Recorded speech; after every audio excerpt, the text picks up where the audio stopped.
आदाब नाज़रीन, जी सलाम में आप सभी का इस्तकबाल है। मैं हूं आपके साथ बुशरा खानम फहद और मैं हूं आपके साथ सऊद मोहम्मद खालिद। आज सुबह से ही लगातार पूरा मुल्क इस बात को लेकर के टकटकी लगाए बैठा हुआ था कि अटल जी की सेहत में सुधार होगा या नहीं होगा, लेकिन शाम होते होते बेहद गमजदा और अफसुर्दा करने वाली खबर आई। और हमारे साथ इस मौके पर बातचीत के लिए इस वक्त स्टूडियो में चार खास मेहमान हैं। अपने मेहमानों से आपका तारुफ करा देते हैं। हमारे साथ इस वक्त जो खास मेहमान मौजूद हैं, जेएनयू के प्रोफेसर अखलाक आहान साहब मौजूद हैं। इसके अलावा हमारे साथ प्रोफेसर राजवीर खान साहब हैं जो कि पॉलिटिकल एनालिस्ट हैं, और हमारे साथ प्रोफेसर AH सिद्दीकी साहब भी मौजूद हैं जो कि एक्स प्रो VC हैं AMU के। और हमारे साथ अनिल आनंद साहब भी मौजूद हैं, सीनियर जर्नलिस्ट। आप तमाम मेहमानों का बहुत बहुत इस्तकबाल है इस खास मौके पर हमारे स्टूडियो में। और अखलाक साहब, शुरुआत में आपसे करना चाहूंगी। ये कहा जाता है अटल बिहारी वाजपेयी के लिए कि वो बीजेपी के सबसे एक्सेप्टेबल लीडर थे, यानी कि अपोजिशन भी उनको पसंद करता था, और तमाम अगर हम बात करें मजाहिब की तो तमाम मजाहिब के लोग उन्हें पसंद किया करते थे। इस तरह की उनकी एक्सेप्टेबिलिटी थी, क्योंकि बीजेपी के लीडरान को लेकर ये माना जाता है कि वो एक खास तबके तक महदूद हैं। आप उनको आज की अगर हम बात करें तो किस तरह से आप उन्हें देखते हैं, किस तरह से उन्हें याद किया जाएगा? ये बिलाशुबा वाजपेयी जी एक बड़े लीडर थे, अजीम हम कहें एक सियासी लीडर थे, और ये उस जनरेशन से उनका ताल्लुक है जिनकी एक्सेप्टेबिलिटी और जिनकी मकबूलियत तमाम तरह के लोगों में थी, चाहे वो किसी भी सियासी जमात से हो, किसी भी तबके से हो। और एक चीज़ जिसका खला हमारे आज सियासी हल्के में दिखाई देता है वो ये कि नज़रियात का इख्तिलाफ तो होता है जी। और जिसको हम कहते हैं कि मतभेद, यानी दो अगर दानिशमंद जो कोई भी शख्स होगा, चाहे वो बाप बेटा ही क्यों ना हो, उसमें नजरियाती इख्तिलाफ होना बड़ा फितरी अमल है। मतभेद हो सकता है लेकिन मनभेद नहीं होना चाहिए। वो किसी नफरत या किसी बुराई के बुनियाद नहीं होना चाहिए उसकी वजह से। तो ये चीज़ हमें वाजपेयी जी में या उस जनरेशन के बड़े लीडरों में दिखाई देती है, और ख़ास तौर से वाजपेयी जी एक इस्तिस्नाई शख्सियत है, और बावजूद उसके कि उनसे बहुत सारे लोग नज़रियाती तौर पे इख्तलाफात रखते होंगे, लेकिन उनसे ज़ाती ताल्लुकात तकरीबन तमाम लोगों के थे, और इस मुल्क के लोगों के, बाहर के लोगों के थे, और इसकी बड़े सारे वाक़यात हैं। और उसकी वजह यह है कि उनकी जो खुद शख्सियत ऐसी थी, और उसमें एक ऐसी कशिश और लोगों के लिए एहतराम का जज्बा खुद उनके दिल में था। मेरी खुद बड़ी सारी यादें हैं जिसको मैं एक वाक़या तो मैं बयान कर ही सकता हूँ कि अहमद फराज एक बड़े शायर हैं, वो हमारे दोस्तों में से थे, और हमें याद है कि जब वाजपेयी जी प्रधानमंत्री थे तो उनकी एक मसलन डिप्लोमेसी की कोशिश थी। सर, हम इस चीज़ को आगे बढ़ाएंगे और ज़रा आपसे इस पूरे वाक़े को सुनेंगे, लेकिन ये तस्वीरें भी देखिए बहुत अहम हैं, और इन तस्वीरों को बता देना बहुत ज़्यादा ज़रूरी है कि देखिए किस तरीके से साबिक वज़ीर आज़म अटल बिहारी वाजपेयी का जो जस्ते खाकी उनके घर तो पहुंच गया, लेकिन श्रद्धांजलि दी जा रही है, उन्हें खिराज अकीदत पेश की जा रही है। और अलग अलग तरह के ये जो तस्वीरें सामने आ रही थी, शायद बनारस के घाटों की तस्वीरें थी जहां पर बाकायदा अलग तरीके से जो गंगा आरती होती है उस वक्त खास तौर पर अटल बिहारी वाजपेयी जी को आज जी। और इस बीच ये भी बता दें अपने नाज़रीन को कि जज़्ज़े खाकी जो है उनके घर यानी कि जो दिल्ली में उनका घर है वहां पर पहुंच चुका है, और ये आप सीधे तस्वीरें आप देख रहे हैं अपनी टेलीविजन स्क्रीन पर। आप देख सकते हैं कि उनका जज़्ज़े खाकी वहां पर पहुंच चुका है। वहां पर लोग वहां पर बड़ी तादाद में पहुंचे हुए हैं, आम लोग वहां पर मौजूद हैं, जो उनके चाहने वाले हैं, जो उनके हामी हैं, वो वहां पर मौजूद हैं। उसके साथ साथ तमाम जो अहम लीडरान हैं वो वहां पर मौजूद हैं। तमाम तरह की तैयारियां पहले ही कर ली गई थी, क्योंकि कहीं ना कहीं से अंदाजा था, और जो एक फॉर्मल अनाउंसमेंट था वो दरअसल 5:05 पर किया गया था, और आखिरी सांस उन्होंने ली, ये बताया गया। लेकिन उससे पहले ही उनके घर पर जिस तरह की हलचल थी उससे अंदाजा लग रहा था कि किसी भी पल इस तरह की कोई खबर आने वाली है। और ये तस्वीरें जिस तरह से सऊद अभी बता रहे थे कि ये लग रहा है कि गंगा घाट की तस्वीरें हैं जो वहां पर आरती होती है उस वक्त की हैं, और एक खास तरीके से उन्हें श्रद्धांजलि बाकायदा दियों की मदद से लिखकर एक खराज अकीदत जो है वो साबिक वजीर आजम अटल बिहारी वाजपेयी को पेश की गई है। आज मुल्क का ये बेहद बड़ा लीडर, बेहद अजीम शख्सियत अब हमारे बीच नहीं है, लेकिन जो उसकी तालीमात थी, जो उसकी तर्ज जिंदगी थी, वो वाकई एक ऐसी थी कि लोगों को हमेशा वो एक तरकीब देती रहेंगी और लोग उससे हमेशा सीखते रहेंगे। वो ऐसी शख्सियत थे कि जो न सिर्फ राजधर्म की बात करते थे, बल्कि राजधर्म को उन्होंने अपनी जिंदगी में भी पूरी तरह से उतारा हुआ था। राजवीर शर्मा साहब, मैं आपके पास आना चाह रहा हूं। सर देखिए, खराज अकीदत पेश किए जाने का दौर चल रहा है, हर आंख नम है और हम भी इस वक्त बात कर रहे हैं, अपने जज्बात हम रोक नहीं पा रहे हैं। लेकिन सर, बात जब उनकी सियासी शख्सियत की होती है तो ये बात कही जाती है कि वो सिर्फ बातें नहीं करते थे, बल्कि चीज़ों को अपनी ज़िंदगी में उतारते भी थे। और राजधर्म की बात कई बार होती रही है और राजधर्म का एक वाक़या भी बड़ा उनके लिए मशहूर रहा है। लेकिन क्या आने वाली जनरेशन को उनकी जो सियासी सफ़र रही है या फिर ज़िंदगी रही है, उनसे एक बड़ी सीख मिलती रहेगी कि न सिर्फ राजधर्म की बात होती है, बल्कि राजधर्म को अपनी ज़िंदगी में कैसे उतारा जाए? वो अगर आपको देखना है तो आप अटल जी की ज़िंदगी को देख सकते हैं। ये आपने बिल्कुल सही फरमाया कि अटल जी के अंदर हम केवल एक व्यक्ति को नहीं देख रहे थे, अटल जी के अंदर एक विचार को देख रहे थे। अटल जी के अंदर एक संस्कार का दर्शन हमको होता है। एक लंबा सफ़र अटल जी का रहा है जिसमें उनके अनेक रूप हमारे सामने आए, लेकिन सच्चाई ये है कि वो एक ऐसे शख्स थे सियासत में जो ये चाहते थे कि सियासत का प्रयोग देश के लिए, राष्ट्र के लिए होना चाहिए। उन्होंने कहा कि एक बार अपने भाषण में मुझे याद आता है, उन्होंने कहा कि सत्ता का खेल तो चलता रहेगा, सरकारें आती रहेंगी, जाती रहेंगी, पार्टियां बनती रहेंगी, टूटती रहेंगी, लेकिन देश नहीं टूटना चाहिए। मुझे लगता है कि अगर हम वास्तव में अटल जी को अपनी श्रद्धांजलि देना चाहते हैं तो एक तो ये उनका अनुकरण हर देशवासी के लिए, हर देशवासी के लिए, हर किसी को ये समझने की और इसको अप्लाई करने की जरूरत है।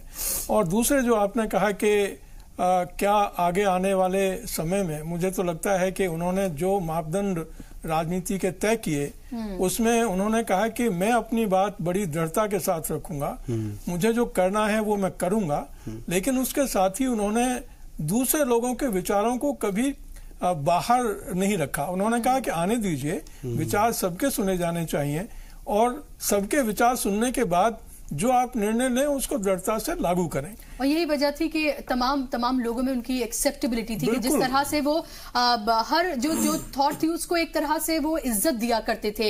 यही उनकी सबसे अहम बात थी। एक लीडर के तौर पर हिंदुस्तान ने क्या खोया है, एक सहाफी के तौर पर क्या खोया है, कवि के तौर पर, तो तमाम जो उनकी खूबियां थी, जो उनकी पर्सनैलिटी के एक मुख्तलिफ जो उनके पहलू थे, उन सबको उन्होंने यहाँ पर गिनवाया। मैं इस सिलसिले में 2-3 चीजें कहना चाहूंगा। एक तो ये चीज लोग याद रखते हैं, खासतौर से मुस्लिम तबके के लोग जिनके रिश्तेदार पाकिस्तान में हैं और वो पाकिस्तान से हिंदुस्तान आना चाहते हैं, तो जब वो फॉरेन मिनिस्टर थे पहले टर्म में, तो ये कहा जाता है कि सबसे ज्यादा उन्होंने कोशिश की और मैक्सिमम लोगों को वीजा दिया जो पाकिस्तान में उनके रिलेटिव्स रहते हैं और वो हिंदुस्तान आना चाहते थे अपने रिश्तेदारों से मिलने के लिए, वो किया। दूसरे एक आम तरह का यह है कि बीजेपी 2 माइनॉरिटीज इंस्टीट्यूशन है, अलीगढ़ और जामिया, दोनों को अपोज करती है। एक जनरल फीलिंग है, हो सकता परसेप्शन बना हुआ है, लेकिन इनके बारे में मैं दावे के साथ कह सकता हूँ, बहुत यकीन के साथ कह सकता हूँ, खुर्शीद आलम खान साहब खासतौर से जामिया के, कि जब जामिया बन रही थी, उसका बिल पास हो रहा था, तो वो कोशिश कर रहे थे, उसको पायलट किया था खुर्शीद आलम खान साहब ने और वो बाद में चांसलर भी हुए, उसके फाउंडर चांसलर भी हुए। उनका कहना था, कई बार उन्होंने मुझसे ये कहा कि वाजपेयी साहब ने, उस वक्त अपोजिशन के लीडर थे, मैक्सिमम सपोर्ट दिया उन्हें और जो भी क्लास वो जिस तरह का चाहते थे उसमें इंट्रोड्यूस कराया। तो ये मिसकंसेप्शन जो लोगों के जो तश्कील हुई इन माइनॉरिटीज इंस्टीट्यूशंस की, उसमें उनका ताउन भी बहुत रहा जो है। और अलीगढ़ के बारे में भी जब ये थे प्राइम मिनिस्टर थे तो लोगों को खदशात थे कि पता नहीं किस तरह की चीजें होंगी और किस तरह से दौर चलेगा, लेकिन लोगों को यकीन था कि वाजपेयी साहब जैसी शख्सियत है जो अपने को एबव द पॉलिटिक्स, जो एबव द पार्टी पॉलिटिक्स करते हैं, तो और यही हुआ एग्जैक्टली जो है कि जो पूरा दौर गुजरा और बहुत देखने को मिला। अनिल साहब, क्या अगर हम बात करते हैं अब की जो बीजेपी है और जो अटल बिहारी वाजपेयी के वक्त की बीजेपी थी, क्या अब बड़े तौर पर इन दोनों उसमें आप फर्क देखते हैं, जो अब की बीजेपी है और जो अटल बिहारी वाजपेयी के वक्त की बीजेपी थी? देखिए, फर्क तो जमीन आसमान का है, ये तो जग जाहिर है, हम सबको मालूम भी है इस बात का। और मेरा मानना है कि अमित शाह साहब ने कुछ उनको खिराज अकीदत जो पेश किया, बहुत अच्छी बातें उन्होंने कही, लेकिन सबसे जरूरी इस वक्त यह है कि आज की भारतीय जनता पार्टी जो है वो अटल जी के नक्शे कदम पे चल के दिखाए, तभी कहीं ना कहीं इस मुल्क का भी भला होगा, बीजेपी का भी। सत्ता तो आती है, जाती है, मिलती है, सीटें मिलती हैं, इलेक्शन, और ये भी कह सकते हैं कि सच्ची खिराज अकीदत होगी। जी जी बिल्कुल। और दूसरा, मैं कश्मीर के बारे में थोड़ा सा, चूंकि मैं वहां से जुड़ा हूं, मैं कहना चाहूंगा कि जिस तरह प्रोफेसर साहब ने कहा, वो कश्मीर को लेके बड़े एक अलग आयाम पे थे, वो एक बहुत अलग तरीके से सोच रहे थे। जैसे अभी मैं जब आ रहा था स्टूडियो में, तो मैं, हमारी एक सहाफी दोस्त जो उस वक्त पोस्टेड थी वहां पे, उनके खाविंद भी वहां पे जर्नलिस्ट थे, तो प्रधानमंत्री जब वहां गए वाजपेयी जी, तो उन्होंने मिले, तो उन्होंने कहा कि मुझे एक वाकया याद आ रहा है कि उन्होंने तपाक से कहा, भाई मैं एक ही आपको बात बताना चाह रहा हूं, मैं सोच रहा हूं, मैं काम कर रहा हूं इस पे कि हिंदुस्तान और पाकिस्तान के बीच में जो बड़ा मुसलसल ये एक टेंशन चलता रहा है, 10 साल के लिए एक मैं मॉरिटोरियम लगाना चाह रहा हूं कि सब चीजें कश्मीर को फ्रीज कर दिया जाए, ये वर्ड उन्होंने यूज किया। तो ये सोचना कि कश्मीर को फ्रीज कर दिया जाए, वो इतना बड़ा नेता ही सोच सकता है कि जिस तरह की उनकी सियासत थी, जिस पार्टी से उनकी वाबस्तगी थी, तो वो कश्मीर के मसले पे तभी वो मुशर्रफ के, उस वक्त के प्रेसिडेंट मुशर्रफ के साथ भी काफी आगे बढ़ चुके थे। वो अलग बात है कि उनके अपनी पार्टी के कुछ प्रेशर्स उन पे भी आ गए, कुछ और हालात बने, लेकिन वो बहुत उन्होंने पेशकदमी कर ली, कोशिश उन्होंने बहुत हिंदुस्तान पाकिस्तान के रिश्ते को एक और नए आयाम पे ले जाने के लिए। और तभी तो सर देखिए, कश्मीरियत, जमहूरियत और इंसानियत की जो बात उन्होंने की थी, आज भी वही बात इस वक्त कश्मीर के नुक्ता नजर से कही जाती रही है, और उसी पर दरअसल आगे बढ़ते हुए इस वक्त भी हम नजर आते हैं। लेकिन सिद्दीकी साहब, मैं एक बार फिर से आपके पास आना चाह रहा हूं। सर्व शिक्षा अभियान की शुरुआत एक तरीके से अटल बिहारी वाजपेयी साहब ने जो की थी, और जो मुल्क के जो तमाम, चलिए मैं आऊंगा आपके पास, लेकिन इस वक्त हरियाणा के सीएम मनोहर लाल खट्टर इस वक्त कुछ बोल रहे हैं, हम जरा वो सुन लेते हैं। कवि हृदय, और उस कविता में भी जो उनकी देशभक्ति की जो फुट था, देशभक्ति की जो भावना थी, वो एक प्रेरणा देने वाले हजारों हजार, लाखों लाख, कोटिशा लोगों के, नौजवानों की वो प्रेरणा के वो विषय थे। कई बार तो बड़े व्यंग में भी और बड़े हास्य में भी जो कविता के माध्यम से वो संदेश देते थे, उससे बहुत प्रेरणा मिलती थी। राजनीति में उनका जो योगदान था, क्या आपको लग रहा है भारतीय जनता पार्टी जो पार्टी है उनका कोई भरपाई कर पाएगी? मुझे लगता है निकट भविष्य में तो शायद इस प्रकार का पता नहीं कोई उनको मिले न मिले। यानी राजनीति में जो योगदान उनका था, उसको मैं एक जो जिस प्रकार से उनको आता हूं कि इतने सारे विरोधी दलों को और देश हित में एक स्थान पर ला करके, एक मंच पर इकट्ठा करके, जो एनडीए के समय में 22-23 दलों को ला करके जो सरकार बनाई थी, वो उन्हीं का व्यक्तित्व था, जो सबको सामंजस्य करके, सबको यानी एक प्रकार से विरोधी विचारों को, अलग विचारों के होते हुए भी साथ ला करके, और उन्होंने ये सारा काम करके दिखाया। आज भी जब सारे दलों को इकट्ठा करने की बात करते हैं, तो उनकी बहुत सी बातें वो याद आ जाती हैं। इस बड़ा हित जो सामने रखना चाहिए, छोटे हितों पर हमको टकराना नहीं चाहिए। उनके व्यक्तित्व के बारे में आपका क्या कहना होगा? एक लाइन में अगर कहना है तो मैं ऐसा मानता हूं कि वो राजनेता ही नहीं बल्कि एक दार्शनिक थे, और दार्शनिक हमेशा लंबी सोचता है, समाज के भविष्य की सोचता है, वो कोई छोटे काल के लिए कभी सोचता नहीं है। और उनका ये दार्शनिक वाला जो व्यक्तित्व, समाज की यानी भविष्य की चिंता करना, ये केवल सारा जीवन उन्होंने अपना तो लगाया ही लगाया। तो मनोहर लाल खट्टर अटल बिहारी वाजपेयी को याद करते हुए, लेकिन सिद्दीकी साहब, मैं दरअसल तालीम की बात कर रहा था, क्योंकि एक सेहरा दिया जाता है अटल बिहारी वाजपेयी को सर्व शिक्षा अभियान का, और उन्होंने शुरुआत भी की थी। बहुत ज्यादा जरूरत है, आज भी हम देखते हैं कि एजुकेशन की कितनी ज्यादा जरूरत है, लेकिन माइनॉरिटीज को लेकर के किस तरह से उनका रुख था, माइनॉरिटी एजुकेशन को लेकर के जो रुख था, आपने बताया। किस तरीके से इस कंट्रीब्यूशन को आप देखते हैं, क्योंकि आप एएमयू के एक्स प्रो वीसी भी रहे हैं, तो तालीम के शोबे में जो उस वक्त काम हुए, उसको आप अच्छी तरह से बयां कर सकते हैं। जी हाँ, एक तो सबसे पहले ये था कि वो जो हायर एजुकेशन में जो लोग हैं, प्रोफेसर्स हैं और जो साइंटिस्ट हैं, उनकी वो इज्जत करते थे और उनसे वेलकम करते थे और उनसे सजेशन लेने की कोशिश करते थे कि हम किस तरह से इंडिया में हायर एजुकेशन के या साइंटिफिक एजुकेशन को आगे बढ़ा सकते हैं। और ये इरिस्पेक्टिव, यानी किसी पार्टी पॉलिटिक्स के बगैर उन्होंने सारे लोगों को, माइनॉरिटीज को भी जो है उसके तहत दिया, जो भी ग्रांट्स मिलती थी और इंस्टीट्यूशंस को, उससे ज़्यादा ही उन्होंने, मेरा ख्याल है, उनके दौर में हुआ। तो इस तरह से मैं उनकी तारीफ करता हूँ। अगर उनकी पॉलिसी हो तो फिर शायद डिफरेंट पॉलिटिक्स की कोई जरूरत ही न रहे, अगर इस तरह से लोग जो है। ठीक है, लेकिन राजवीर साहब, मैं देखिए एक बार आपके पास आना चाह रहा हूं। आप पॉलिटिकल एनालिस्ट हैं और अभी देखिए किस तरह की बात कर रहे थे खट्टर साहब भी कि पार्टी लाइन से आगे जाकर के एक तरह से जो तमाम जो सियासी दल हैं उनको कैसे एक साथ रखा जा सकता है, कैसे एक कोalition की गवर्नमेंट कामयाबी के साथ चलाई जा सकती है, वो गुर दरअसल अटल बिहारी वाजपेयी ने सिखाया। आज भी उसकी सुगबुगाहट है, लेकिन शायद उनके जैसी शख्सियत नहीं है।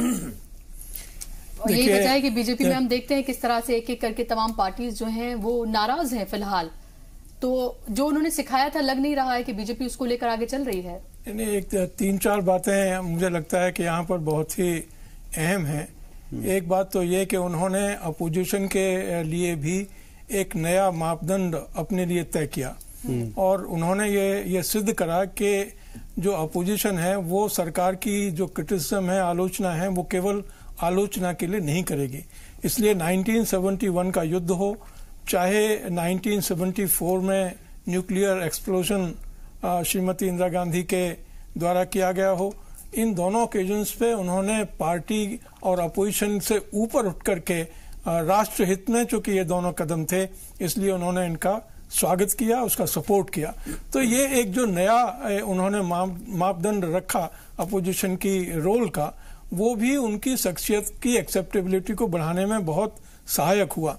और उसके बाद अगर आप देखें तो उन्होंने ये सिद्ध किया कि वो एक न केवल एक अच्छे कवि हैं, बल्कि वे देश हित में कोई भी कड़े से कड़ा डिसीजन ले सकते हैं। जब उन्होंने पोखरण में न्यूक्लियर एक्सप्लोजन्स किए तो न्यूक्लियर एक्सप्लोजन्स करने पर जब उनकी थोड़ी आलोचना हुई विरोधी दलों के माध्यम से, तो उन्होंने संसद में खड़े होकर के कहा कि भाई ऐसा मत करो, क्योंकि जब तुमने एक्सप्लोजन किए थे तो हमने ये नहीं देखा था कि कांग्रेस कर रही है कि कोई और पार्टी कर रही है, हमने ये सोचा कि राष्ट्र के हित में क्या है। इसलिए आज भी सुरक्षा पहले होनी चाहिए और उसके लिए हमको कदम उठाना चाहिए। मैं ये कहना चाहता हूं कि अटल बिहारी वाजपेयी जी की जो शख्सियत थी वो केवल अपने विरोधियों को साथ लेकर चले ऐसा तो था ही, लेकिन साथ में ये भी था कि उनके प्रशासक के गुण, उनके नेतृत्व के गुण, ये सब उनकी सहायता करने में एक बहुत भूमिका निभा रहे थे। और आज भी मुझे लगता है कि उनकी लेगेसी भारतीय जनता पार्टी आगे ले जा रही है, क्योंकि अगर हम देखें कि आज भी प्रधानमंत्री जमहूरियत, देखते हैं, हाँ, वो जमहूरियत, इंसानियत की बात आज भी कर रहे थे वो। और लेकिन कहने और करने में बहुत फर्क होता है, ये भी एक बात है। क्योंकि हम ये देखते हैं कि नंबर्स नहीं थे तब हुकूमत, अब जब सरकार गिर गई थी अटल बिहारी वाजपेयी की, हॉर्स ट्रेडिंग उन्होंने नहीं की थी, लेकिन अभी हम देख रहे हैं कि लगातार जिस तरह से सरकारें बन रही हैं, लग रहा है कि ये उसका एक इम्पोर्टेंट हिस्सा हो गया है। हॉर्स ट्रेडिंग अगर नहीं होती तो शायद हुकूमतें ही नहीं बनती हैं। तो ये भी एक बहुत बड़ी सीख है जो उनसे सीखने की जरूरत है। इसके साथ अखलाक साहब अगर हम देखते हैं तो ये भी उन्होंने कहा था कि अगर हम सेकुलर नहीं होते तो भारत नहीं होता, ये उन्होंने कहा था। और ये इसका मैं सवाल आपसे पूछूं इससे पहले मैं तस्वीरें जरा नाज़रीन को दिखा दूं कि कल्याण सिंह को देखा जा सकता है और वो वहां पर पहुंचे हैं, और इससे पहले बाबा रामदेव पहुंचे थे और अभी कल्याण सिंह वहां पर पहुंचे। तमाम वीवीआईपी जो हैं उनके पहुंचने का सिलसिला लगातार जारी है। तो अखलाक साहब, मैं सेकुलरिज्म की बात कर रही थी और उन्होंने कहा था कि अगर सेकुलरिज्म नहीं होता तो हिंदुस्तान नहीं होता। क्या आपको लग रहा है कि आज के दौर में इस बात को फिर से दोहराने की जरूरत है और फिर से और ज्यादा डिटर्मिनेशन के साथ कहने की जरूरत है? दरहकीकत अगर हम ये कहें कि वाजपेयी जी ने या जो भी इस बात की का इद्या करता है या उसका इतराफ करता है या उसकी तकरार करता है कि हिंदुस्तान की जो रूह है वो सेकुलरिज्म है, तो वो बुनियादी तौर पे हिंदुस्तान की जो एक पूरी तारीखी रवायत है उसको बयान कर रहा होता है। क्योंकि हम ये देखें, फिराक ने कभी कहा था कि हिंदुस्तान ऐसा मुल्क है, ऐसी तहजीब है जहाँ पे मुख्तलिफ धाराएं आई और मिल के एक समंदर का रूप ले लिया। उन्होंने ये बात एक शेर में कहा था। तो हम देखें कि हजारों साल से दुनिया की मुख्तलिफ कौमें और गिरोह और ज़बानें और तहजीबें यहाँ पे आई, और हम ये देखते हैं कि आप अंग्रेज़ों के आने से पहले, क्योंकि अंग्रेज़ी जब हुकूमत आई है और उन्होंने एक तरह से आइडेंटिटी की बुनियाद पे मुख्तलिफ लोगों को बांटने की कोशिश की, उससे पहले हम देखें तो जो हमारा जिसको हम कहते हैं नॉलेज ट्रेडिशन, उसमें भी हम देखते हैं कि एक मौलवी जो है वो संस्कृत का और हिंदुस्तानी जो तहजीबी रवायात हैं उससे वाकिफ़ है। उसी तरह से एक पंडित जो है वो कुरानियात और अरबी और फारसी को जानने वाला है। तो ये एक पूरी हमारी हजारों साल और सदियों की रवायत है कि हम गांव मोहल्लों में देखते आए हैं कि मुख्तलिफ तबके के लोग हैं और साथ रहते हैं और सब फैमिली की तरह रहते रहे हैं। यही हमारी मजबूती है। और ये सिर्फ जो है ये जो नेशन स्टेट का जो तस्वुर आया है हमारे यहाँ, ये यूरोप से आया और वहाँ हम देखते हैं कि छोटी सी आबादी, उसकी एक शनाख्त है और उसकी बुनियाद पे मुल्क बना हुआ है। लेकिन हमारे यहाँ तो मुख्तलिफ आइडेंटिटीज और हजारों ज़बानें हैं और सब मिलजुल के रहते हैं। यही हमारे मुल्क की खूबसूरती भी है। एक खूबसूरत सा गुलदस्ता है जहाँ पर तमाम मजहब के, हर जात के, हर जबान के बोलने वाले लोग जो हैं वो यहाँ पर रहते हैं, एक मुल्क में रहते हैं और यही हमारे मुल्क की खूबसूरती ही है। अनिल आलम जी, अगर मैं कश्मीर की मैं बात करती हूँ और कश्मीर में फिलहाल जिस तरह के हालात बने हुए हैं, जो अनस्टेबिलिटी वहां पर है, क्या आपको लग रहा है जो एक एफर्ट वाजपेयी जी की तरफ से किया गया था और उसके बाद फिर हमने देखा कि यूपी के जमाने में जिस तरह के काम किए गए थे, अब लग रहा है कि तमाम चीजें फिर से जो सर्कल घूम गया है और फिर से हम वहीं आकर खड़े हो गए हैं? मुझे लगता है हमको फिर सर्कल घुमा के वहीं पे जाना पड़ेगा जहां से वाजपेयी जी ने शुरू किया था। कश्मीरियत, इंसानियत और जमहूरियत की जो बात की थी वो एक फंडामेंटल बन गया है कश्मीर के इशू को लेके। आप कश्मीर को अगर आपने रिजॉल्व करना है तो आपको वहीं से चलना पड़ेगा, आपको वाजपेयी जी की वो बात पसंद हो या ना हो। मैं एक और चीज कहना चाहूंगा, अभी मनोहर लाल खट्टर साहब का मैं सुन रहा था, हरियाणा सीएम का, तो मुझे एक किस्सा याद आ गया, एनेक्डोट एक याद आ गया। चौटाला जी मुख्यमंत्री थे हरियाणा के, तो उन दिनों कुछ एनडीएम के एलाई भी थे, वो फाउंडर एलाइज में से आईएनएलडी थी, तो उन दिनों कुछ छटपटा रहे थे, कुछ शायद कुछ उनके डिफरेंसेस थे, कुछ वो एनडीए पे हिट कर रहे थे। तो मैं उनसे अपॉइंटमेंट मांगा और मैं मिलने गया उनको दिल्ली में। तो आए, मैंने उनसे पूछा, मैंने कहा क्या आप एनडीए छोड़ रहे हैं? तो उन्होंने बड़े मुस्कुराते हुए कहा, उन्होंने कहा भाई आपको किसने कह दिया? तो मैंने कहा भाई, मैं कहा चौटाला साहब आपके तो बयानात आ रहे हैं, तो ऐसा लग रहा है कि आप बहुत नाराज हैं, आप कहीं फिट नहीं हो पा रहे हैं। उन्होंने कहा भाई देखिए मेरी बात सुनिए, बोलिए ये इतना बढ़िया प्रधानमंत्री तो हमको मिल ही नहीं सकता। मैंने कहा जी वो कैसे?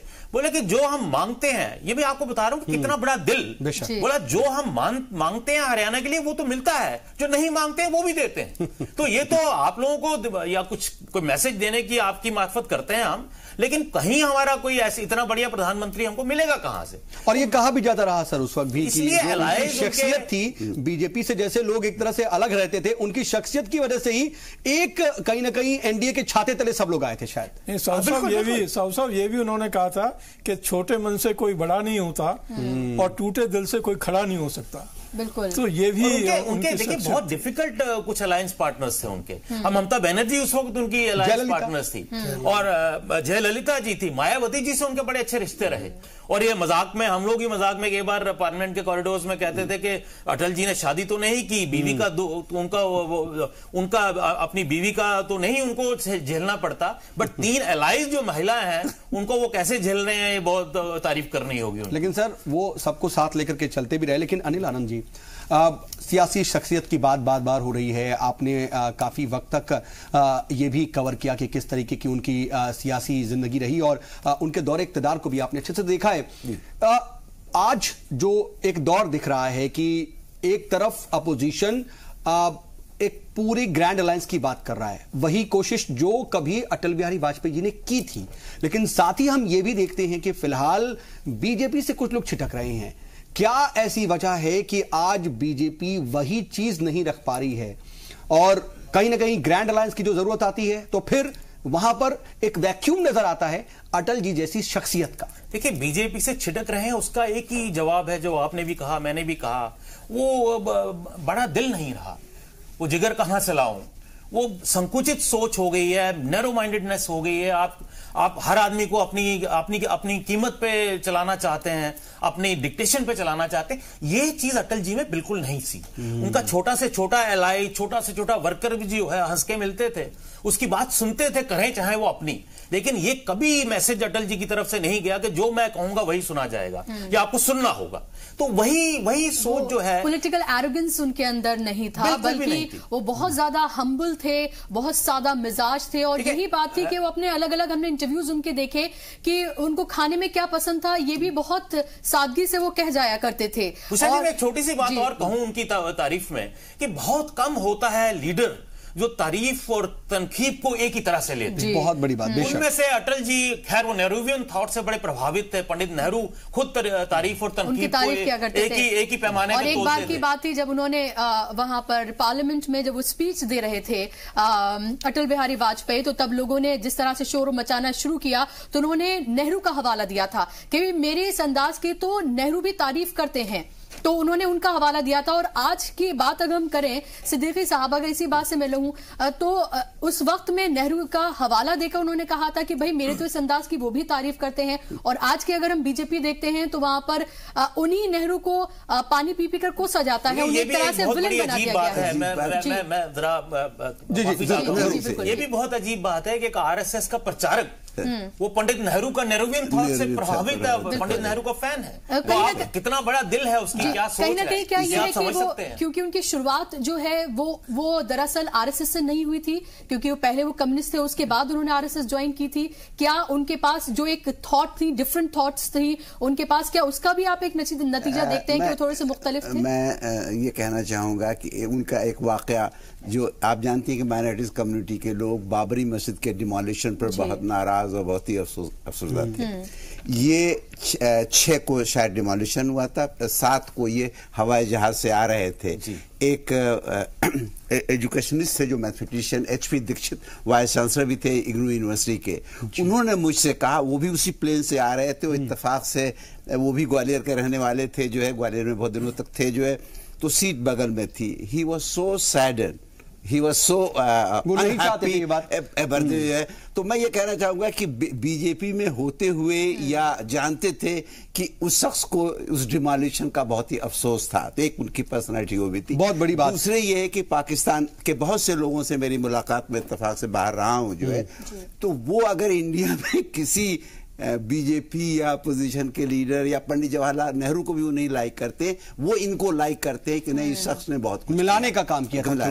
लेकिन अखलाक साहब, मैं आपसे एक चीज जरूर समझना चाह रहा हूं कि हमने अभी देखिए बात कर रहे थे कि उन्होंने एजुकेशन के लिए क्या किया, माइनॉरिटीज के लिए भी किस तरीके से उन्होंने काम किया, लेकिन हमने देखा कि वो ऐसे शख्स थे, बीजेपी के ऐसे लीडर थे कि हिमायत कमेटी जैसी भी उन्होंने तश्कील की और बाकायदा मुसलमानों को साथ जोड़ने की कोशिश की। इसके अलावा जब फॉरेन मिनिस्टर थे तो बाकायदा उन्होंने फॉरेन पॉलिसीज में जो चेंज किए, आज भी उसका असर है कि हर एक हिंदुस्तानी मुसलमान घर में लोग बाहर जाकर के गल्फ कंट्रीज में काम कर पाते हैं और उसका असर जो है उनके घर की खुशहाली पर जरूर पड़ता है, मईशत पर पड़ता है। तो जो ये कंट्रीब्यूशन था बार बार कहीं ना कहीं अपोज किया जाता था या शक की नजर से जब देखा जाता था, लेकिन उन्होंने काम शायद बहुत बुनियादी तौर पर किया अबव द पार्टी लाइन जाकर के। बिल्कुल ये सच बात है। कोई भी जो समझदार है और जो हिंदुस्तान की रूह को और उसका जो सोशल फैब्रिक है उसको समझता है, तो वो ये जानता है कि इस मुल्क को अगर मजबूत बनाना है तो मुल्क की मजबूती तमाम लोगों के जुड़ने से और उनको जोड़ने से और उनको मजबूत करने से होगा। क्योंकि अगर हम कहें कि मुल्क जो है एक जिस्म के मानिंद है, तो जिस्म का अगर कोई हिस्सा कमजोर है तो वो जिस्म मजबूत नहीं हो सकता। जी, मैं सब चाह रहा था कि ये जो उनके कंट्रीब्यूशंस हैं, जरा आप उन्हें इलेबोरेट कर पाएं कि उनका क्या कंट्रीब्यूशंस रहा। अगर हम माइनॉरिटीज की, मुसलमानों की बात करें तो उनके नुक्ता नजर से क्या कंट्रीब्यूशन उनका रहा और किस तरह से देख सकता है आज का मुसलमान या फिर आज का जो अक़लियती तबका है। एक तो जो आपने खुद इशारा किया कि जब वो 77 में के आसपास से जब वो फॉरेन मिनिस्टर थे तो उन्होंने एक बड़ा ये काम किया कि यहाँ गल्फ कंट्रीज के साथ ताल्लुकात को दुरुस्त किया और वहाँ उस हवाले से न सिर्फ माइनॉरिटीज बल्कि तमाम लोग उस इलाके में गए हैं और वो हमारे मुल्क की इनकम का एक बड़ा हिस्सा रहा है। और उसी तरह से अभी डॉक्टर साहब ने इशारा किया कि जो 2 बड़े इंस्टीट्यूशंस हैं, अलीगढ़ और जामिया मिल्लिया, उसके हवाले से जो लोगों के सर, मैं इस बात को जरूर पूरी करना चाहूंगा, हम अपने नाज़रीन के लिए ये बात पूरी जरूर करेंगे, लेकिन नितिन गडकरी इस वक्त कुछ रिएक्ट कर रहे हैं, जरा हम वो सुन लेते हैं। उनका एक बड़ा फोटो लगाया था और उस फोटो पर लिखा था कि राष्ट्रवाद, सर्वधर्म समभाव और अंत्योदय, ये विचार उन्होंने हमको दिए। और इसी विचार के आधार पर उनके मन में एक ही भावना थी कि हमारा देश सुखी, समृद्ध, संपन्न बने, शक्तिशाली बने, भय, भूख, आतंक और भ्रष्टाचार से मुक्त बने और हमारा देश दुनिया की महाशक्ति बने। आज सही में उनका सपने के पूरा करने के लिए पूरी ताकत के साथ काम करना, यही उनकी आत्मा के लिए सबसे बड़ी शांति होगी। सर, ऐसा कोई क्षण जो आपको याद हो कि और लोगों से अलग करता हो? मैं जब भारतीय जनता, वो जो बात आप कह रहे थे वो पूरी मुकम्मल हो, क्योंकि वो बहुत जरूरी और वो बहुत इंपॉर्टेंट है। जी, मैं ये कह रहा था कि जो उनकी एक्सेप्टेबिलिटी है तमाम अक्रॉस द कम्युनिटीज, और वो उसकी वजह ये थी कि उनके अंदर जो एक ये खूबसूरती थी कि वो तमाम कम्युनिटीज को जोड़ना, और हर आदमी उनकी तरफ देखता था और वो हर आदमी को मिला के चलते थे। एक मुझे वाक़या याद आता है कि ये 1999 की बात है, जब और वो ये सिर्फ अपने मुल्क के नहीं बल्कि पड़ोसी मुल्कों के साथ भी जो उनकी कोशिशें थी कि हमारे यहाँ के नुमाइंदा शायर सरदार जाफरी और पाकिस्तान के बड़े शायर अहमद फराज, तो उन लोगों को उन्होंने ये जिम्मेदारी दी थी कि ये एक कल्चरल डिप्लोमेसी का सिलसिला शुरू करें, और एक बड़ा मुशायरा खुद दिल्ली में हुआ था। और हमें याद है कि जाफरी साहब ने ये कहा था कि तुम आओ गुलशन लाहौर से चमन बरदोश, हम आए सुबह बनारस से लेके बाद नसीम, और उसके बाद ये पूछे कि कौन दुश्मन है। और उसी तरह से फराज साहब ने भी उनका शायराना अंदाज में ही जवाब दिया था, और फराज साहब उसके बाद से अक्सर आते थे और ये एक सिलसिला चल पड़ा था, और उसको हम बाद में देखते हैं जब फराज साहब। राजवीर जी, इसी कड़ी में अगर हम देखें तो हम लखनऊ से कुछ लोगों को सुन रहे थे, क्योंकि जाहिर सी बात है लखनऊ के लोगों के लिए बहुत अजीज थे, वहां से वो एमपी रहे, और उन्होंने कहा कि वो एक ऐसे एमपी थे जिन्होंने ईद मिलन पार्टी भी उन्होंने ऑर्गेनाइज कराई, उसके साथ साथ उन्होंने अफ्तार भी ऑर्गेनाइज कराए, और इसी वजह से जो एक एक्सेप्टेबिलिटी थी उनकी वो बहुत बहुत ज्यादा थी, और यही वजह थी कि वो हर तरीके से हर मजहब के लोगों का इसी तरह से ख्याल रखते थे कि ईद मिलन करवाना, अफ्तार पार्टी भी कराना और तमाम दूसरी चीजें भी कराना। और यही आज हमने देखा कि बेहद खूबसूरत तस्वीरें जो है पूरे मुल्क भर से सामने आई, जहां पर दरगाहों पर चादरें भी चढ़ाई गई, मस्जिद में दुआएं भी मांगी गई, मदरसों में दुआएं मांगी गई, गुरुद्वारों में दुआएं मांगी गई, हवन कराए गए, मंदिरों में दुआएं मांगी गई। तो ये आप देखें कि कितनी खूबसूरत ये चीज आज हमें देखने को मिली, और ये मुझे लगता है कि जो अटल बिहारी वाजपेयी की शख्सियत थी उसकी वजह से आज हमें देखने को मिला है। मैं आपसे इस मामले में बिल्कुल सहमत हूं कि अटल जी जैसा एक स्टेट्समैन, अटल जी जैसा एक मैच्योर और परिपक्व जो नेतृत्व है वो बहुत मुश्किल से मिलता है किसी भी देश में, और भारतवर्ष में ये कमी बहुत लंबे अरसे तक हमको खलेगी। लेकिन ये बात भी सच है कि जो विचार और विचारधाराएं हैं जिनका पोषण और पालन अटल जी ने किया अपने जीवन में, मुझे लगता है कि उसका असर भारत की राजनीति पर लंबे समय तक रहेगा और रहना चाहिए। जी राजवीर जी, एक चीज मैं जरूर जोड़ना चाह रहा था कि वो अटल जी थे जिन्होंने बीजेपी के लिए एक बेहद बड़ा ख्वाब देखा था और कहा था कि सूरज निकलेगा, कमल खिलेगा, और ऐसा है भी है कि वो खुद भी वजीर आजम बने। लेकिन जिस तरह की मजबूती के साथ आज बीजेपी आई थी, शायद उनके लिए ये खुशकिस्मती रही होगी, या फिर वो बहुत ज्यादा खुश रहे होंगे अंदर से कि बीजेपी के लिए जो उन्होंने ख्वाब देखा था, जिसकी उन्होंने नींव डाली थी, वो इस मकाम तक पहुंची थी। मैं चाहूंगा इसको जरा अगर आप इलैबोरेट कर पाएं। मैं बिल्कुल उसी पर आ रहा था जो आपने सवाल किया है कि जो जिस विचार की या जिस नीति की जड़ थे और जिसके जनक थे वाजपेयी जी, मुझे लगता है कि भारतीय जनता पार्टी के ऊपर उनकी इस विचार का एक प्रभाव है, एक असर है, और एक लीगेसी को भारतीय जनता पार्टी निभाने का प्रयास भी कर रही है। अगर आप भारतीय जनता पार्टी का जब निर्माण हुआ था और जब अटल जी ने अपने मिड 80s में चुनाव लड़ा, उसके बाद भी जब 1996 का चुनाव हुआ तो उन्होंने 3 बातों को कहा कि जब तक भारत से भय, भूख और भ्रष्टाचार नहीं मिटेंगे तब तक भारत का निर्माण सही तरीके से होगा नहीं। एक बात। दूसरी बात, उन्होंने कहा कि अंत्योदय, उनके ऊपर पंडित दीनदयाल उपाध्याय की विचारधारा का बहुत बड़ा प्रभाव अटल जी के मस्तिष्क पर है।